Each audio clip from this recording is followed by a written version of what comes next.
I was just at the Denny's convention and they had a guest speaker and they said everyone should have an ovation. I think tonight was my night.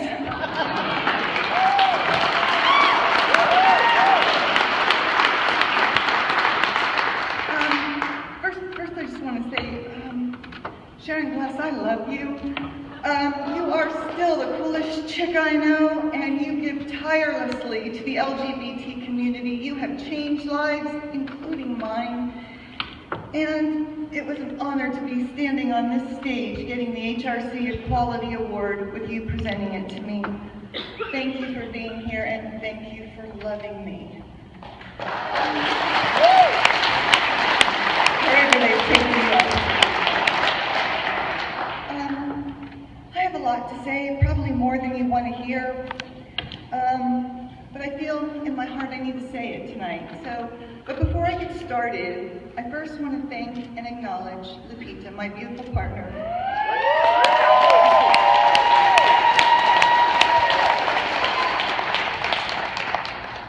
When we first got together, she was working for Special Olympics, and she knew far more than me about how to use your voice to raise awareness.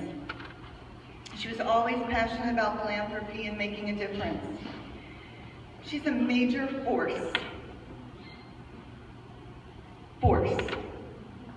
in all that we do. And I couldn't do it without her, so thank you, Lafreeda.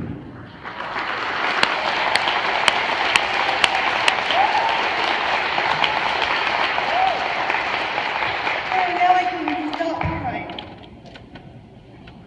And since tonight is about equality, I'd like to share with you what led me to stand up and get involved in this important issue. My journey on this road started quite some time ago, only I didn't know what it was or how much it would come to mean to me. It was 1986 and I was driving from Southern California to Texas. Everything I owned packed in a U-Haul. I was excited because I was shedding my waitress uniform to become a Denny's franchisee. And I had to move to Texas to make that dream come true. And the drive from Orange County to Texas is a long one, with nothing much between New Mexico and El Paso except Dairy Queens and gas stations. As I was about to enter Texas, I softly fell up and the gas attendant said to me, "Where are you headed?" I proudly said, "I'm moving to Texas." He replied, "Why are you doing that, young lady? All they got there is steers and queers." Steers and queers. Well, no one ever said anything like that to me before. And I remember wishing I could say, "Well, you got the second part right." Only I was too afraid. I was a young female traveling across the country, and it was 1986, 30 years ago. And while I never spoke my mind that day, it's always stuck with me. What would have happened if I replied how I wanted to? What if I had the courage back then to be honest about who I was and stand up against his homophobic comment?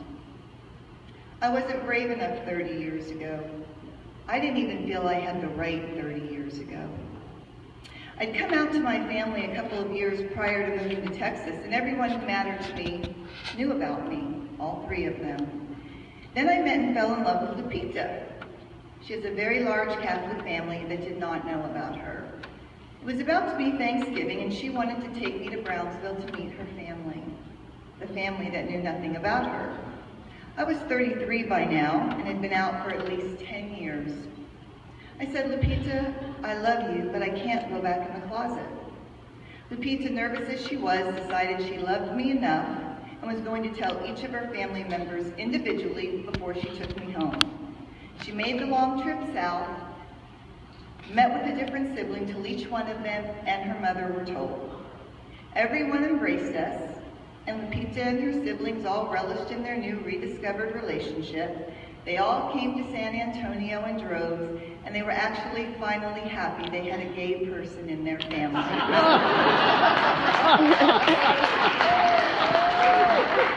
Well, life was great, and we were happy. Our families loved and accepted us. We had 6 brothers between us, all fighting over which one was going to donate the sperm for us to have a family. I'll tell you later who wins. And Denny's was giving me opportunities. I never felt any different because I was gay. And then one day that all changed. Somewhere around 1998, Lupita and I were having dinner with our friends Carol Lee and Carrie. And Carol Lee and I got into, well, let's say, we will call it a spirited discussion.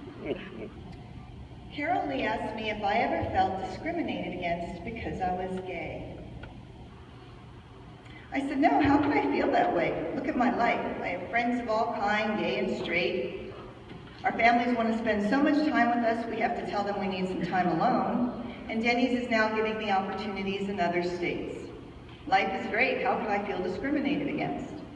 She insisted I had been. I insisted I had not been. And we went on until Carrie, her wife, gracefully said, oh, Carol Lee, just stop it. Yes, we went on to enjoy our evening, and I spent the next several years, trying to understand what Carol Lee was trying to say that night. And with every major thing I did, I would question, am I being discriminated against? At this point, most of you are probably saying, boy, is she a slow learner. Because so many things were right in front of me, only I didn't see them. Well, that was, I didn't see them until Lupita and I gave birth to our beautiful twin sons, Cruz and Connor. You see, it was that day I realized exactly what Carol Lee was trying to say to me. On February 9th, 2004, I felt discriminated against for being gay when I learned two mommies' names could not be put on a birth certificate. Now, Lupita, being the Vice President of Human Resources, would probably like me to call this my aha moment. But no, it was definitely more of an oh shit moment. Oh shit, Carol Lee was right. I am being discriminated against. Well, and then it was time for those beautiful little boys to start school. And we went to the school and we talked to the principal because we wanted to make sure that our children would be treated the same as any other children. The school was great. We felt safe and good putting them there. But when we took them to register, we learned that there was no spot for two mommies on the endless number of forms that had to be filled out. It didn't seem fair or right. And I thought, gosh, there's got to be a better way around this. Well, then it was time to get those little boys' passports. This was a day our family will never forget. The postal worker had no idea how to handle a same-sex family. He had never had one before and was beyond confused as to what to do. Now, first let me say that we biologically had our children, but because both of us could not be on the birth certificate, and so many other reasons, one of us had to adopt the children so we could both have legal rights and custody.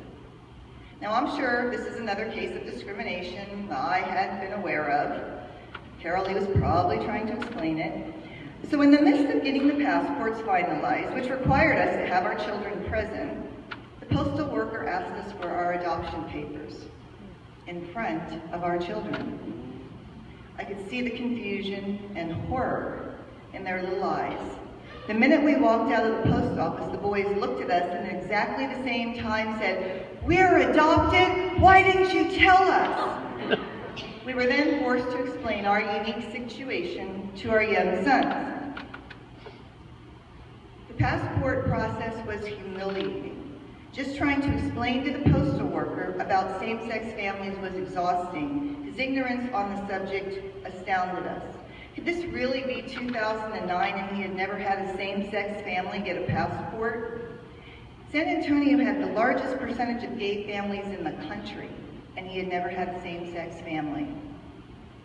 As I began to experience all the things that were not fair and right because of being gay, I decided it was time to stand up and get involved in a bigger way.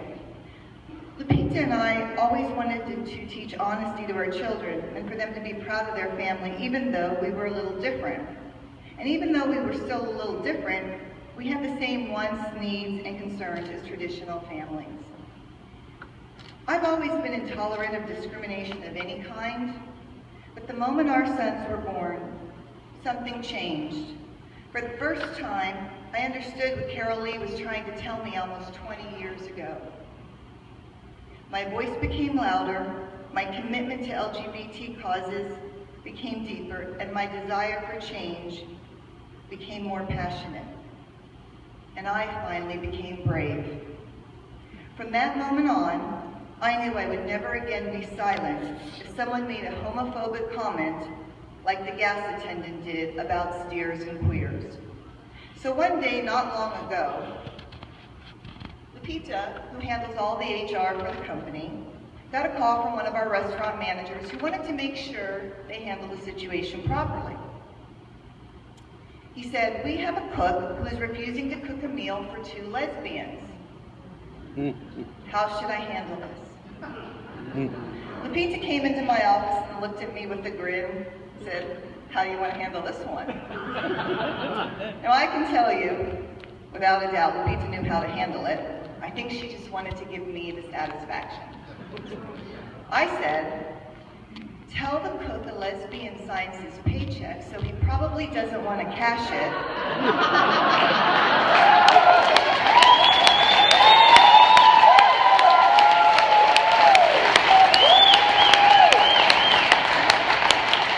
And he no longer gets to work here anymore because at Denny's we treat everyone equally and with respect.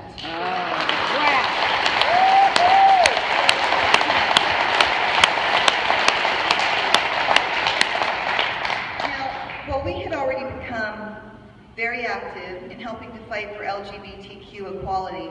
I realized I needed to do more than just fight. I needed to step up in a bigger way. I needed to be loud and proud about who I am. I needed to use my voice. In other words, not just my money. And I needed to set examples for all of those who were not yet ready to come out or were too afraid to come out. I wanted to change the minds of others who had beliefs, wrong beliefs, as to who we, the LGBTQ community, were. And what I found, surprisingly, were some gifts along the way. I had given a lot of interviews over the years, but never in gay publications. Not because I was opposed to it, but never really came up until I purchased some Denny's in Chicago. A dear friend of mine, Tracy Baim, who's here in the audience tonight. She's the editor of the Windy City Times, and it's a gay newspaper in Chicago. She asked me if I'd do a story for her paper, and since I'd never done a gay interview before, I told her I'd like to talk to Denny's first and see what their thoughts might be. I know I didn't need their permission, but I wanted to give them an opportunity to express any comments or concerns they might have. I called the chief marketing officer at Denny's, asked her what she thought about this, and without any hesitation, she said, "You know, Dawn, we think it would be good for you to come out for the brand, and we would love to come out with you."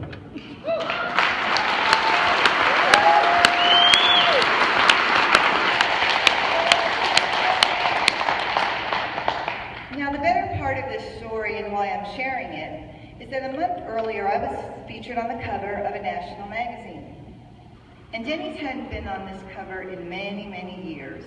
And there I was with the big Denny's logo, which Denny's always loves to see, big as day, and a 5-page story on the inside.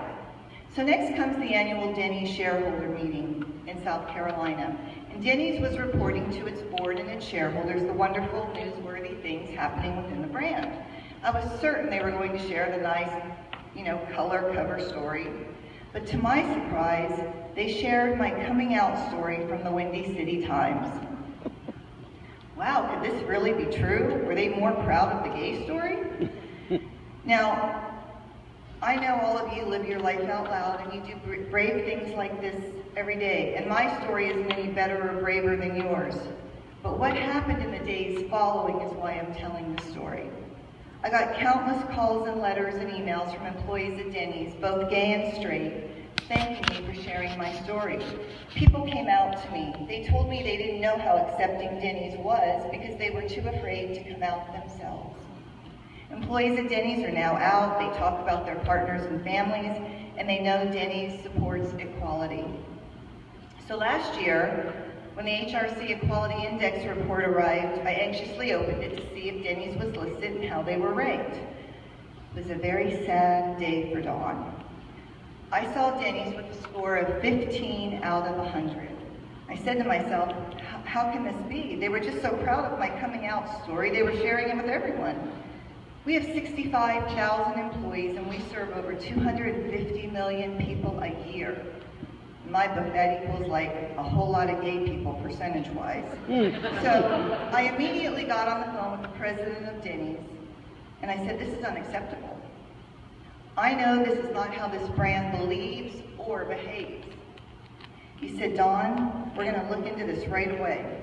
And you know, they didn't waste any time. What had happened is somebody at their headquarters neglected to fill out the form and send it back. So HRC or whoever gathers information, they took information from the internet to come up with the score. Denny's apologized. They said, we're going to make this right, and we're going to put a process in place so this never happens again. And additionally, Dawn, we want to make a contribution to any LGBTQ organization you choose. I chose HRC, and I'm proud to say that Denny's Corporate sponsored the national dinner in Washington. They took Lafreeda, Sharon Gless, and I as their guests, and they were the only national restaurant chain there. No IHOP, I'll say.